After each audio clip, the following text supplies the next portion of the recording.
अऊज़ु बिल्लाहि मिनश्शैतानिर्रजीम बिस्मिल्लाहिर्रहमानिर्रहीम अस्सलामु अलैकुम वरहमतुल्लाहि वबरकातुहू। प्यारे बच्चों, इंशाअल्लाह आज हम नेक्स्ट रब्बना दुआ को समझने की कोशिश करेंगे। थोड़ी सी डिफ़िकल्ट है और बड़ी भी है, आप परेशान ना हो, थोड़ा थोड़ा करके इसको याद कर सकते हैं और बार बार पढ़ेंगे तो इंशाअल्लाह रिवीजन भी हो जाएगा।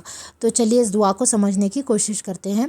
पहले हम इसका रेसिटेशन कर लेते हैं और दुआ को आप ब्रेक करके याद कीजिए। एक साथ याद करेंगे तो थोड़ा डिफ़िकल्ट हो जाएगा।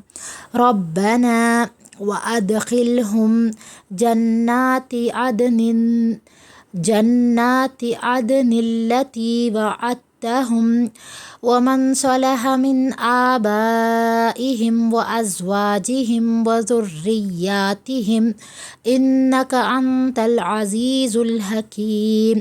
रब्बना व अदखिलहुम जन्नाति अदनिल्लती वअदतहुम वमन सलह मिन आबाइहिम व अज़वाजिहिम व ज़ुर्रिय्यातिहिम इन्नका अंतल अज़ीज़ुल हकीम। रब्बना व अदखिलहुम जन्नाति अदनिल्लती वअदतहुम वमन सलह मिन आबाइहिम व अज़वाजिहिम व ज़ुर्रिय्यातिहिम इन्नका अंतल अज़ीज़ुल हकीम। तो प्यारे बच्चों, देखिए इसमें जो लास्ट का टुकड़ा है कि इन्नका अंतल अज़ीज़ुल हकीम, ये तो बहुत इजी है। शुरू की थोड़ी सी डिफ़िकल्ट है, पर आप ब्रेक करके याद करेंगे तो जल्दी याद हो जाएगी।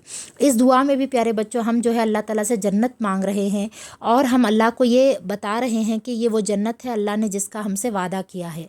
और अल्लाह रब्बुल इज़्ज़त ने ये भी कहा है कि हमारे घरों में से, हमारे ख़ानदान में से जो नेक लोग होंगे वो जन्नत में सब एक साथ रहेंगे। अगर मैं भी नेक हूँ और मेरे बच्चे भी नेक हैं, आपके फ्रेंड्स नेक हैं, आपके सिबलिंग्स भाई बहन नेक हैं, आपके पेरेंट्स नेक हैं, तो इंशाल्लाह अल्लाह सबको जन्नत में एक साथ रखेंगे। ठीक है, तो हम जो है अल्लाह रब्बुल इज़्ज़त से सिर्फ अपने लिए जन्नत की दुआ नहीं करेंगे बल्कि सबके लिए जन्नत की दुआ करेंगे।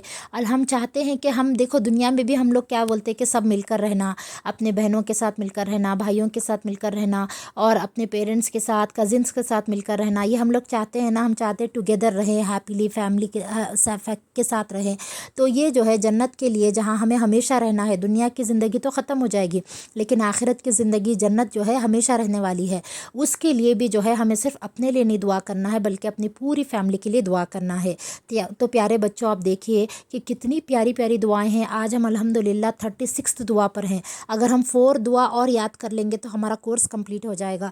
और हमने देखा कि जितनी दुआएं हैं उसमें मैक्सिमम दुआएं जो है अल्लाह से यही करती हैं, यही दुआएं होती हैं कि हम जो है अपने गुनाहों की माफ़ी मांगते हैं और जन्नत मांगते हैं।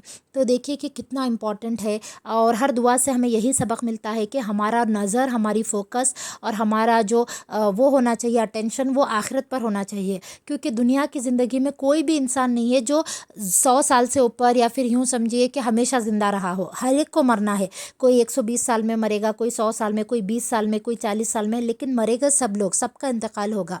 तो मरने के बाद की जो ज़िंदगी है उसमें कोई मौत नहीं है, वहाँ वो हमेशा रहेंगे। तो इसलिए जो है अक्लमंदी इसी में है कि हम आखिरत के लिए दुआ करें और हम अल्लाह को ये भी कहें कि अल्लाह आपने हमसे वादा किया है। किस चीज़ का वादा? कि अगर हम अल्लाह के ओबीडियंट बंदे बनकर रहेंगे, अल्लाह की इताअत में अपनी ज़िंदगी को गुजारेंगे, अगर हम अल्लाह के बताए हुए बातों पर अमल करेंगे तो अल्लाह हमें जन्नत का वादा करता है। तो हम अल्लाह ताला को वही कह रहे हैं कि अल्लाह जिस जन्नत का तूने वादा किया है वो जन्नत हमें दे। और हम भी अपनी तरफ से क्या कर रहे हैं कि हम तेरी ओबीडियंट बनकर रहेंगे, जो काम तूने बताए हैं वही करेंगे। जैसे 5 वक्त की नमाज़ पढ़ना है, नमाज़ छोड़ना नहीं है प्यारे बच्चों, नमाज़ पढ़नी है, चैरिटी करना है जितना भी हो सके, 1 रुपी, 2 रुपी, 5 रुपी, 10 रुपी, जितना भी हो सके चैरिटी करना है। जब रमज़ान का मंथ आता है तो फास्टिंग करना है, फिर अपने पेरेंट्स की हेल्प करनी है, झूठ नहीं बोलना, चोरी नहीं करना, झगड़ा नहीं करना, किसी के साथ भी जो है लड़ाई नहीं करना है, हाथापाई नहीं करना है, सबके साथ मिलकर रहना है, पेरेंट्स की बात सुननी है। ठीक है, अगर हम पेरेंट्स को नाराज़ करेंगे तो अल्लाह भी नाराज़ हो जाएगा, फिर हमें जन्नत नहीं मिलेगी। इसलिए जो है हमें अगर अल्लाह से जन्नत चाहिए تو ہم جو ہے وہی کام کریں جو اللہ کو پسند ہے. تو پھر ہم اللہ سے یہ بھی کہتے ہیں کہ اللہ صرف ہمیں نہیں بلکہ ہمارے پیرنٹس کو بھی جنت دو، ہمارے اسپاؤس کو بھی جنت دو، ہمارے چلڈرن کو بھی جنت دو، ہمارے سسٹرس اینڈ بردرس کو بھی جنت دو، ہماری فیملی میں، ہمارے ریلیٹیوز میں جو لوگ بھی ہیں ان سب کو جنت دو. تو یہ ہم دعا مانگتے ہیں. تو پیارے بچوں، دعا مانگنے سے ہی کام نہیں چلے گا بلکہ ہمیں اس کے لیے محنت کرنی ہے، اس جنت کے لیے محنت کرنی ہے. اور وہ محنت کیا ہے کہ ہمیں جو ہے نمازیں پڑھنی ہے، قرآن پڑھنا ہے، اور جو ہے برے کاموں سے بچ کر رہنا ہے، نیکی کے بھلائی کے کام کرنے ہیں، اور لوگوں کو بھی جو ہے نیکی کے بھلائی کے کاموں کی طرف بلانا ہے. ٹھیک ہے، تو یہ پیاری سی دعا ہے اور بہت سمپل دعا ہے میننگ وائز، لیکن عربک پارٹ تھوڑا سا ڈیفیکلٹ ہے. آپ اس کو ضرور یاد کیجئے اور بار بار پڑھیے اپنی دعاؤں میں فرض نماز کے بعد، تو انشاءاللہ آپ کو یہ دعا پکی ہو جائے گی. جزاک اللہ خیر. ان ویڈیوز کو شیئر کیا کیجئے تاکہ دوسرے لوگ بھی اس سے فائدہ اٹھائے، اور پلیز آپ لوگ کمنٹ کریں ویڈیوز پر، لائک کریں تاکہ ہمیں انکریجمنٹ ہو. جزاک اللہ خیر. السلام.